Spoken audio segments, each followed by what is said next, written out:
Hello, boys and girls, girls and boys. This will probably be unedited because I don't have the time nor the energy. I'm struggling on my other channel to put content up. Like I relied on the quote videos, I've been relying largely on the obscure holiday calendar to give me some foundation to work from. Because cognitive difficulties with my illness, brain fog, extreme fatigue, difficulty concentrating memory and focus, and spending so many hours in the morning in pain. There's only so many hours in a day. And I'm still working part-time, so I just don't got the time nor the energy when I'm well enough to keep up with the most basic things. It can be really disheartening to have a chronic illness. There's a saying, life is suffering.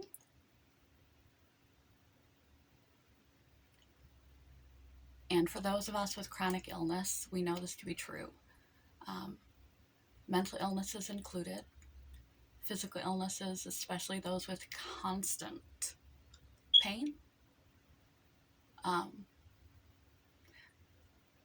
It's especially true. It's one thing to be ill for a period of time. It's a whole other animal to experience 24/7 pain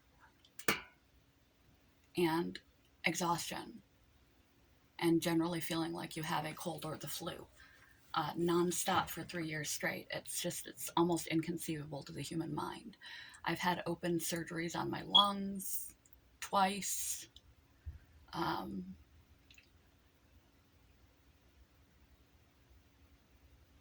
I have a genetic condition that needs to be monitored, and periodically I may need surgeries. That was nothing compared to this. I have bipolar 1 with psychosis, and this is as detrimental and deleterious, I don't think that's the right word, to my life as my full-blown psychotic episode of 6 or 7 months was in 2015. It just sucks the life out of you and shrinks your life down very, very small. Hence the spoons theory. If you don't know that, you should look it up. I don't know why they used money and not spoons. Maybe I'll make a specific episode detailing the spoons theory. It will be short and probably more articulate than this because I'm feeling pretty foggy right now. And I'm not sure which way I want to take this particular episode. 2 things popped into my mind. One is my former eating disorder, and largely due to body dysmorphia, and how my chronic illnesses have reduced my energy and stamina capacity, my physical capacity to do stuff down so severely, plus the additions of different medications. In 2 months, I put on about 15 pounds, and I'm hoping that I don't just keep adding. And how medical illness, especially not temporary, but a permanent medical illness, and or the treatment such as steroids for that permanent medical illness, or the medical illness itself. I mean, I'm practically on bed rest. I've become so sedentary, especially the last few months. I'm hoping it's not a downturn, it's just a temporary thing, but my God, I barely move other than my job. So between movement decreasing, med change that increases appetite, eat more, move a hell of a lot less, I have put on 15 pounds in a matter of months. And as someone, you can, with body dysmorphia, it's a delusional disorder. So you can improve the person. Some people can get cured, but it's a perception disorder. It's either a delusional or a perception disorder, let's put it that way. It's like a funhouse mirror. You cannot see yourself accurately, and this either has to do with issues with perception, perceptual distortion, or literal delusion, delusional thinking. And so regardless of what the person weighs or actually looks like, or if they believe they have a defect, like this mole I have on my nose, if that was what my defect was centered on, it would be, I would potentially see it as gigantic. I would try to cut it off, which I actually did as a teenager. I took an X-Acto knife and tried to cut it off. But that was not the focus of my dysmorphia. My general size was the focus of my dysmorphia. And you can recover from the eating disorder was largely, it served a lot of purposes, which maybe I should probably make, at least I'm coming up with some creative ideas to add back to this channel, at least in the mental health section. This far out for my eating disorder retrospectively, some of the causal factors for my specific eating disorder. Everybody that has had an eating disorder is going to have a unique experience that culminates in an eating disorder. But so you know that anorexic and restrictive type disorders tend to be a matter of controlling something when everything else seems out of control. It's a control and seeking power and control thing, where bulimia and binge eating disorder tend to be an emotionality thing, emotional coping. Like instead of reaching for a drink to drug yourself out, you reach for the entire refrigerator. Where in bulimia, you try to cover that fact up through any form of elimination, fasting, over-exercising, purging of any kind, to undo what you do to cope, which is binge. And binge eating disorder is essentially bulimia without saying I don't give about covering it up anymore. I don't care enough about myself or my life to even let anyone see it, or potentially, if there was like trigger warning, sexual abuse or something in the history, they want to look unappealing. So they try to get as large as possible. And they may not consciously know that that's what they're doing it for, is to propel the opposite sex away as much as possible. So they're comforting their traumas in food and their stress in food, but they don't understand that that's the underlying cause of their particular eating disorder. But there's a lot of different causes for binge eating disorder. There are a lot of different causes for all eating disorders, but I could get into the causes of mine.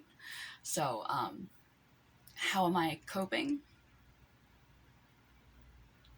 And like, okay, I'm all over the place. I'm sorry, I'm fuzzy. A dry drunk.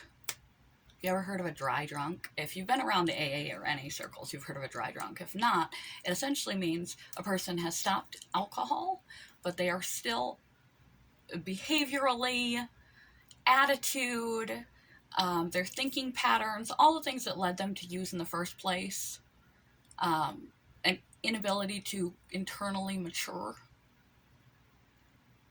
is still there. They stopped using the substance, but they haven't changed or grown at all. You can take the eating disorder away from someone. They can recover from their eating disorder.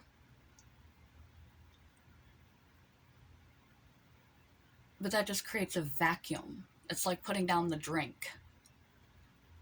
It creates a vacuum for all the purposes that that individual is using it for, which are going to be distinct to the individual.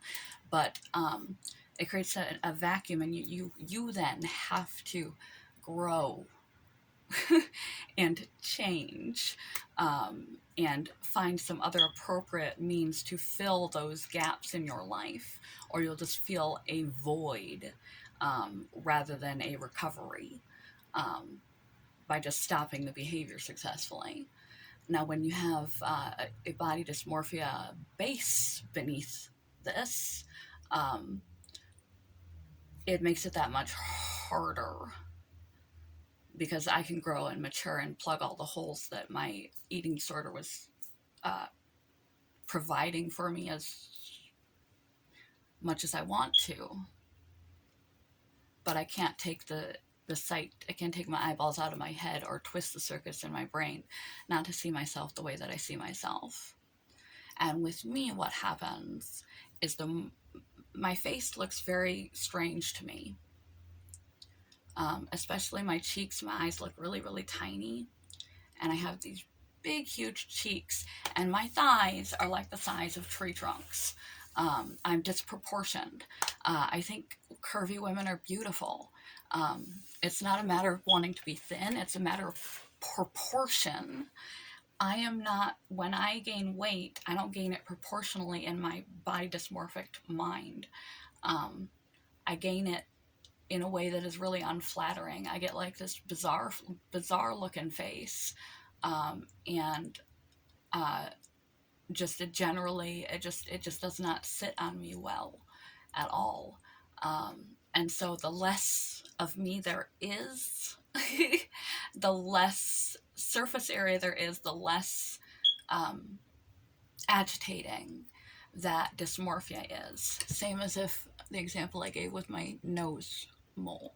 It's kind of tucked in there behind my nostril, so you don't really see it, unless you see it and you focus on it. But you can kind of try your best to break the habits, to pattern interrupt and do work to try to avoid it.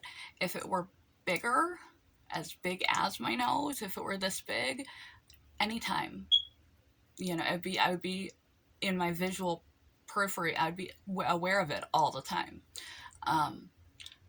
Same with my body size. As there is more of me to observe, the more the disproportion circus mirror thing happens.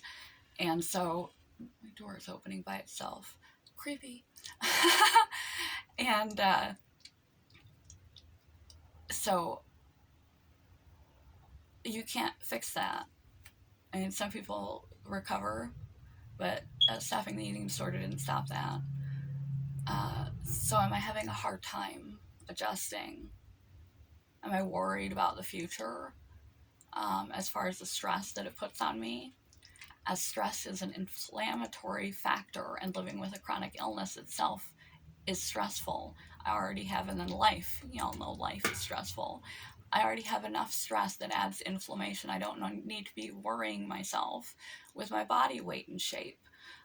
But I'm at that level that I've already long surpassed my safe window, my comfortable window. I have a window of weight that feels safe to me, that isn't triggering for my body dysmorphia.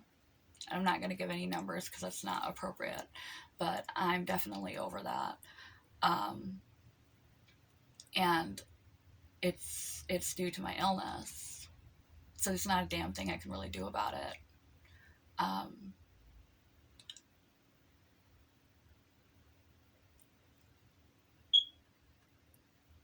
So that's one thing I want to get diving into. I might just sort of give that brief run through and tell you that, behaviorally at least, I'm putting my priorities in order. Your priorities have to be in order. Your health, physical health, has to go first over your mental health. Your physical health impacts your mental health. Your mental health impacts your physical health too, but your physical health impacts your mental health. Your mind is housed in your brain, in your body. If your body is sick and or dead, your depression, body dysmorphia ain't gonna bother you no more, because you ain't gonna be here. You have to maintain your body. And so I'm trying to eat whenever I'm hungry, regardless of how uncomfortable I am with myself right now. I'm trying to eat as intuitively as possible, even though I know a lot of my appetite is evoked by the medication that I'm taking. Not necessarily what I'm eating. I'm trying to eat healthy as possible because I have inflammation and autoimmune condition. So I'm trying to eat rather nutritiously, but not obsessively. And I'm trying to eat anytime I feel hungry to grab something to eat. Because I've got to put my health first. And then I can climb those other hills if I can ever get better. Well, open. I can climb the hills that are left behind, such as deconditioning. I have grown weaker because I haven't been able to be physical the way that I used to. Eventually, that's just as weight gain is a secondary factor of being sedentary. Loss of muscle strength, loss of stamina. Deconditioning didn't cause my illness, but after 3 years of steady declines, deconditioning compounds my illness. I am weak compared to where I used to be. That's something I'm gonna have to start from where you are. If I get better, if I can get to the point where I have enough energy to engage in physical activity, I can't pick back up the kind of stuff I used to do, even if in my head I want to. I'm gonna have to start baby steps, like someone who's never exercised in their life, like somebody who's been hospital bed bound for 3 years. I'm gonna have to take it slow. I'm not gonna be able to do a whole lot, and I'm gonna have to be patient. And the same thing goes for my weight, my body dysmorphia. My health has to come first. And should I get better, then I will address my feelings about my weight and my bodily distortions, and try to go on a healthy diet. Sorry about the lipstick on my teeth. I'm just gonna get rid of that. Try to go on a healthy diet. And that in and of itself, should I get healed? I'm not dieting while I'm sick. It's not going to happen. Preferably, I do not wind up as big as a house from the medication and the sedentariness, because then you run into compounding health problems on top of health problems because of the weight. So I got to be careful not to do. I got to be careful what I eat and try to make myself move as much as I can. So I don't have more health problems on top of it. But if I get better, I will go on a diet, and I will try to get back to my comfortable window, but only if I get well.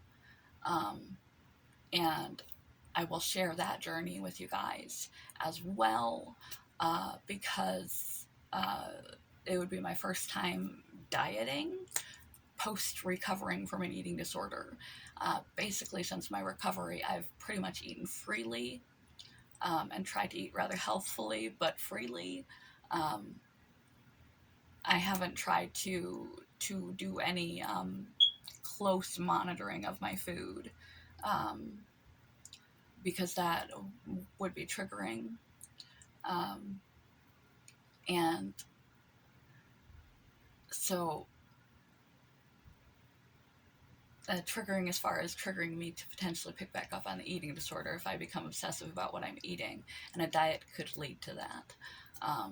But I think a diet would be in order because I need to reduce my stress as much as possible, and because stress produces inflammation, and I need to reduce my inflammation for my health conditions, and my body dysmorphia is causing me stress.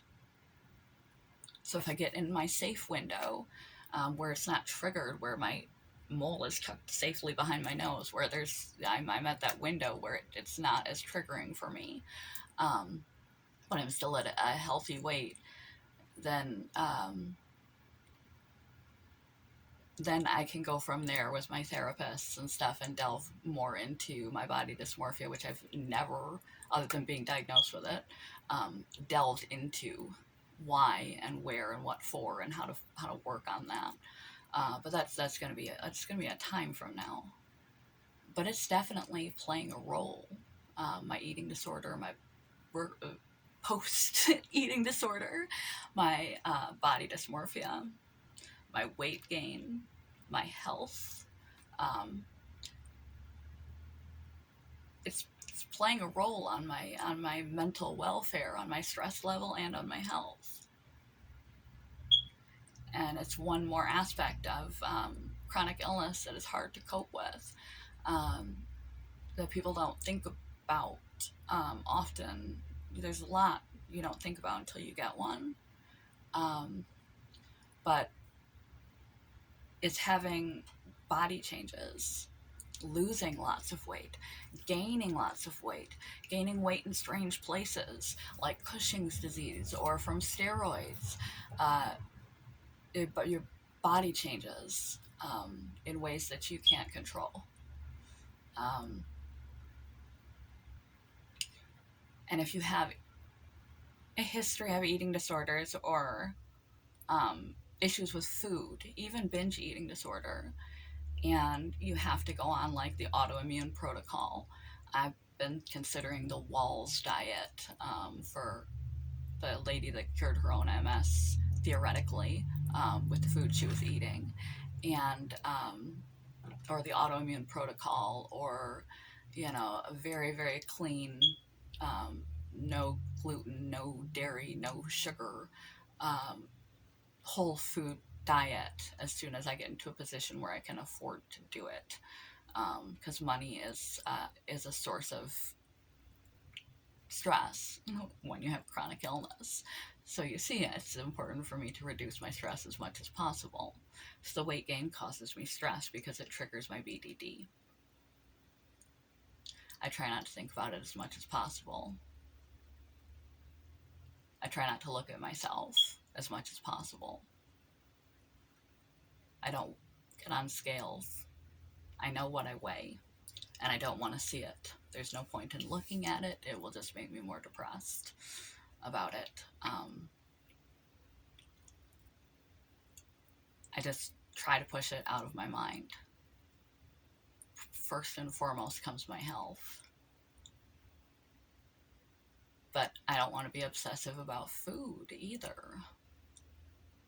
And my autoimmune condition and other conditions are putting me in a position where I've been as naturally eating as possible without really sticking to a regimented, strict diet. But I think that that's my next step in my personal attempts, is to really pick like the Walls diet or the autoimmune protocol or anti-inflammatory diet or FODMAP, and just go with one of them strictly, wholeheartedly, and see if it improves my health. But I have to be careful with any diets that are restrictive with an eating disorder history, because that's the last thing my body needs, is mistreatment through the devastation you do with an eating disorder when I'm so fragile. I'm robust looking, but I'm fragile physically, and I don't want to do myself any damage. So, yeah, that's where I'm at with that. I guess I went this way. The other way I was going to go. I will go another day. But, so, yeah, that's how my body dysmorphia and my former eating disorder is playing into my present day life. As it stands in this moment with chronic illness.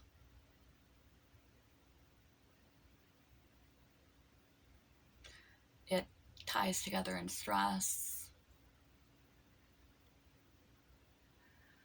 It ties together in having to pay attention to what you eat.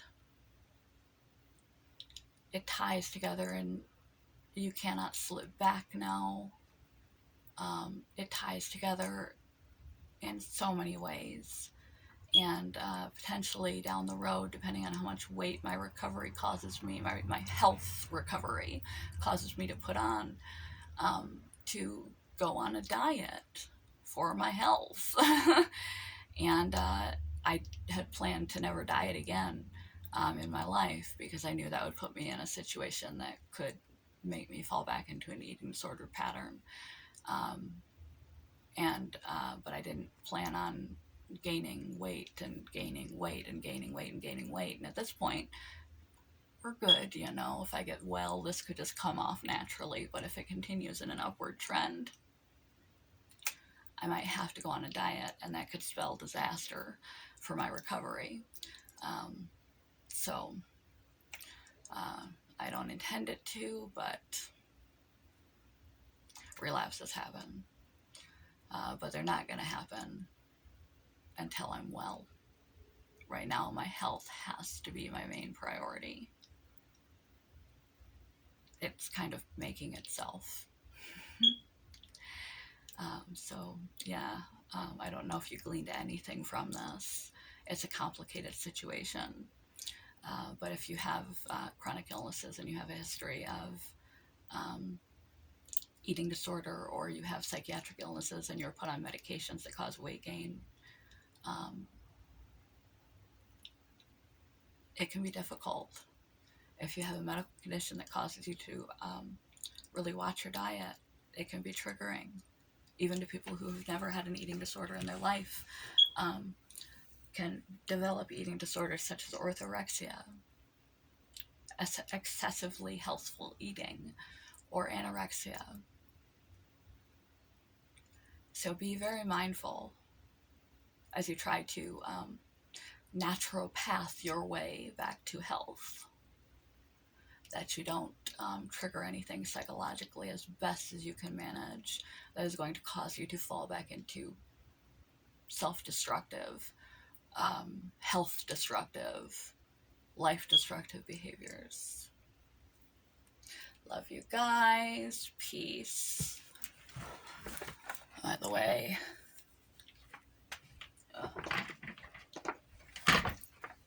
this is my body today.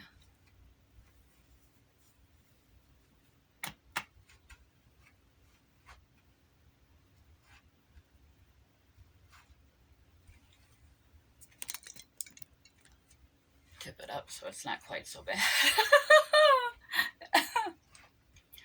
Not sucking in or anything. I got a little gut going now that I never used to have. And my legs are significantly bigger. I need to go up a size in pants. I don't own anything really that fits me right now. I'm one size up of anything that I own. So like I said, I don't need a scale to tell me. I can see it. And don't do things. Don't do things that are just going to upset you. Sometimes we have to accept things in life that are outside of our control and do the healthiest next right choice. Again, one more time. Love you guys, gals, and everyone else. Peace.